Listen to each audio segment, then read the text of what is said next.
Welcome to Musings with MastermindED.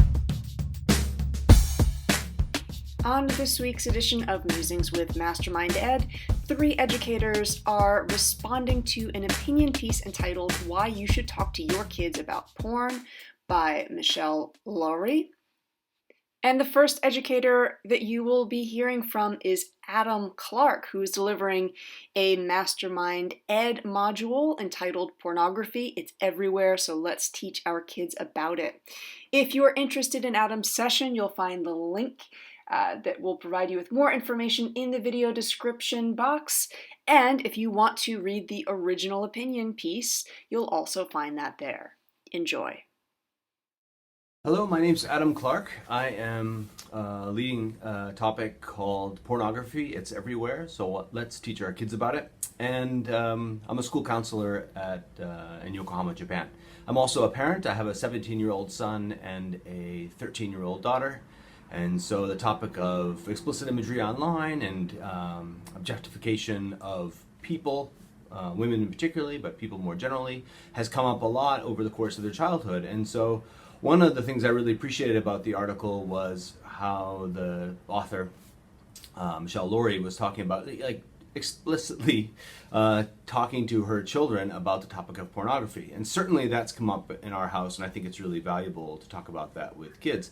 But I think bigger than that, I think rather than choosing that as the topic to address, I feel like, yes, that will come up, but why not talk about the other ways first? And maybe this is what Laurie did as well, but why not talk about the other ways that people's bodies are represented or objectified or mistreated that we often see in media such as advertising or in other formats, so that that conversation is just an extension of those kinds of conversations which are more based on the concepts that really matter, not so much about a specific form of media, but more about how that impacts us as people and it influences our sexuality. Hi, my name is Heidi McAllen, and I am a first grade teacher at the International School of Zug and Lucerne in Switzerland. And I agree with this article about teaching children about talking about pornography at a young age.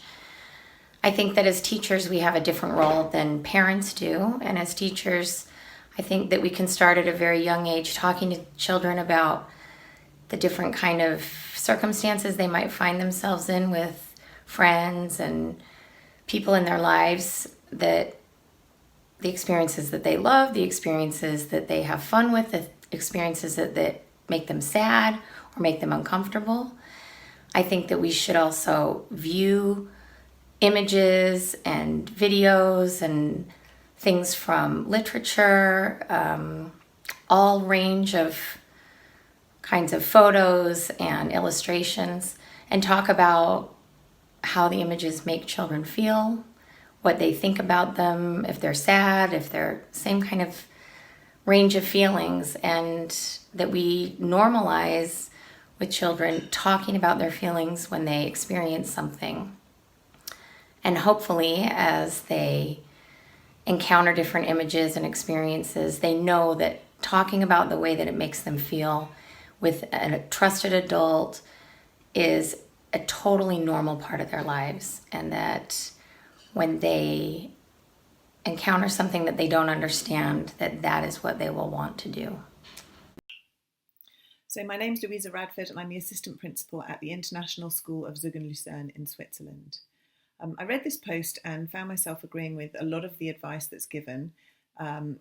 I think it's different for schools and parents, and I'll come on to that in a minute, but it's certainly true that children and young people are exposed to pornography at quite a young age, and it's very difficult for us to shield them from that. I think it's prevalent on the internet. I think it's hard perhaps to have a completely foolproof shield, and to a certain extent it's prevalent in mainstream media as well, and so children find these kinds of things difficult and confronting.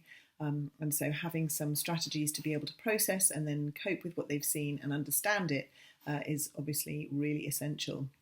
Studies have shown that exposure to pornography at a young age can have implications for all sorts of things, including confidence, body image, emotional development, and behaviours in adolescence and later on as adults as well.